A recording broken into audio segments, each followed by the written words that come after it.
নমস্কার বন্ধুরা, কেমন আছো সবাই? লুচি পায়ের লাইফস্টাইল আরও একটি নতুন ভিডিওতে তোমাদের অনেক অনেক স্বাগত জানাই। ছোটদের ভালোবাসা এবং বড়দের প্রণাম জানিয়ে আমি এখন থেকে আমার ভিডিওটা শুরু করছি। আজকে আর কোনো ডেলি ভ্লগ নিয়ে আসলাম না, আজকে একটা রেসিপি নিয়ে হাজির হলাম। তো রেসিপিটা প্রথম থেকে শেষ পর্যন্ত দেখো, ভালো লাগলে অবশ্যই একটা লাইক করে দিও আর চ্যানেলটা সাবস্ক্রাইব করার অনুরোধ রইল। তো চলো আমি রেসিপিটা শুরু করে নিই। আজকে রেসিপি হচ্ছে ডিমের তরকারি। তো আলু দিয়ে ডিমের তরকারি। তো রেসিপিটা শুরু করে দিই। কী নিয়েছি তোমাদের বলে দিই। এখানে নিয়েছি দুটো ডিম সেদ্ধ করে নিয়েছি, আলুগুলো সরু সরু করে কুচি করে নিয়েছি, টমেটোগুলো কুচিয়ে নিয়েছি, ধনেপাতা কুচিয়ে নিয়েছি, হলুদ গুঁড়ো, লঙ্কা গুঁড়ো, গোটা জিরে, শুকনো লঙ্কা, তেজপাতা, গরম মশলা, পেঁয়াজ কুচিয়ে নিয়েছি, আদা রসুন বেটে নিয়েছি, লবণ নিয়েছি আর সর্ষের তেল। এই অল্প কটা রেসিপিতেই আজকে তরকারিটা, এই অল্প কয়টা উপকরণ মাত্র রেডি করে নিয়েছি। এরপর গ্যাসটা জ্বালিয়ে নিলাম, তারপর কড়াটা বসিয়ে দিলাম। কড়াটা গরম হতে থাক, ততক্ষণ সেদ্ধ করা ডিমের খোসাগুলো ছাড়িয়ে নেব। ডিমের খোসাগুলো ছাড়াতে ছাড়াতে আগের ভিডিওতে দুজন যে কমেন্ট করেছে, দুটো চ্যানেলের নাম আমি এই ভিডিওতে বিউটি সরকার দিদিভাই কমেন্ট করেছে। দিদিভাই এত সুন্দর কমেন্ট করার জন্য অনেক অনেক ধন্যবাদ। ভালো থেকো দিদিভাই। কমেন্ট করেছে কুকিং উইথ কল্যাণী। দিদিভাই তোমার চ্যানেলের নামটা আমি নিলাম। ভালো থেকো। খুব ভালো লাগলো এত সুন্দর সুন্দর কমেন্ট করার জন্য। তোমাদের সকলকে অনেক অনেক ধন্যবাদ। ভিডিওটা প্রথম থেকে শেষ পর্যন্ত দেখার অনুরোধ রইল। ভালো লাগলে অবশ্যই একটা লাইক করে দিয়ে যেও। ডিমের খোসাগুলো ছাড়ানো হয়ে গেছে। এবার ডিমটা ছুরি দিয়ে ধারগুলো অল্প অল্প করে কেটে দেবো। নুন ঝাল যাতে ডিমের ভেতরে ঢোকে সেই জন্যই কেটে দেবো। তো কড়ায় তেল দিয়ে দিয়েছি। তেল দিয়ে দেবার পর এবার ডিমগুলো হালকা করে ভেজে নেব।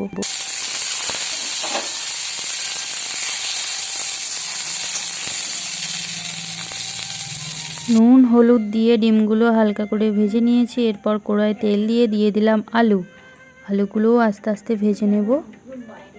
ভাজা ভাজা করে হলুদ গুঁড়ো আর লঙ্কা গুঁড়ো আর লবণ দিয়ে তারপরে আলুগুলো সেদ্ধ হতে দেবে।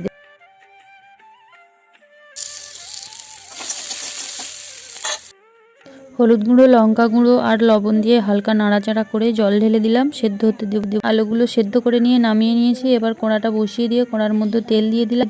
তেলটা গরম হয়ে এলে তেলের ওপর তেজপাতা, গোটা শুকনো লঙ্কা, গোটা জিরে আর গোটা গরম মশলা তেলের ওপর দিয়ে দিলাম। এগুলো ভালো করে ভাজা ভাজা হয়ে গেলে এর ওপর তুলে দেব পেঁয়াজ কুচি।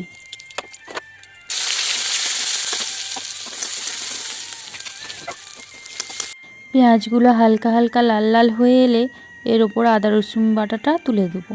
আদা রসুন বাটা একটু ভাজা ভাজা হয়ে এলে এর ওপর টমেটো কুচি তুলে দেবো। টমেটো দিয়ে অল্প করে একটু লবণ দিয়ে দেবো। টমেটো দিয়ে লবণটা দিয়ে দিলে টমেটোটা তাড়াতাড়ি সেদ্ধ হয়ে যায়, সেই কারণেই টমেটোর ওপর লবণ দিয়ে দিলাম। হলুদ গুঁড়ো, লঙ্কা গুঁড়ো দিয়ে দিলাম। তারপরে একটু বড় বড় সাইজ করে পেঁয়াজ কেটেছিলাম, সে পেঁয়াজটা দিয়ে দিই। পেঁয়াজগুলো একটু ভাজা ভাজা হয়ে গেলে ওর ওপর আলুগুলো যে সেদ্ধ করে রেখেছিলাম সেইগুলো ঝোলটা তুলে দেবো। তার উপরে ডিম দুটো তুলে দেবো, দিয়ে ভালো করে নাড়াচাড়া করে কষিয়ে চাপা দিয়ে তারপর ওপরে ধনেপাতা ছড়িয়ে দেবো। তো ধনেপাতা ছড়িয়ে দিলেই আজকে ডিম আলুর তরকারি রেডি। তো এই রেসিপিটা অবশ্যই তোমরা বাড়িতে ট্রাই করো। ভালো লাগলে অবশ্যই একটা লাইক করে দিও।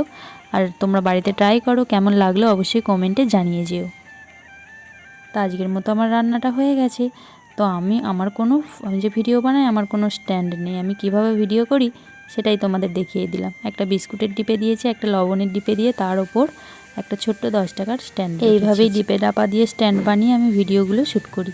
তো ফাইনালি আমার ডিম আলুর তরকারি হয়ে গেছে রেডি। তো আমরা এখন ভাত খেয়ে নেব। ভাত খেয়ে নেওয়ার জন্য ভাত বেড়ে নিয়েছি, লবণ আর লেবু দিয়েছি, আর দিয়েছি শাক ভাজা, বেগুন ভাজা, আর এবার দেব ডিম আলুর তরকারি। তো আমরা এখন খাওয়া দাওয়া করে নিই। তোমরা ভিডিওটা দেখতে থাকো, ভালো লাগলে অবশ্যই একটা লাইক করে দিও। চ্যানেলটা সাবস্ক্রাইব করার অনুরোধ রইল। এইভাবে আমার পাশে থেকেও অবশ্যই কমেন্ট করে যেও। তো এই পাতাগুলোকে আমি কেশত্ব পাতা বলেই জানি, তো সেই জন্যই তোমাদের সাথে শেয়ার করছি। আচ্ছা, এইগুলো কি মাখলে চুল কালো হয়?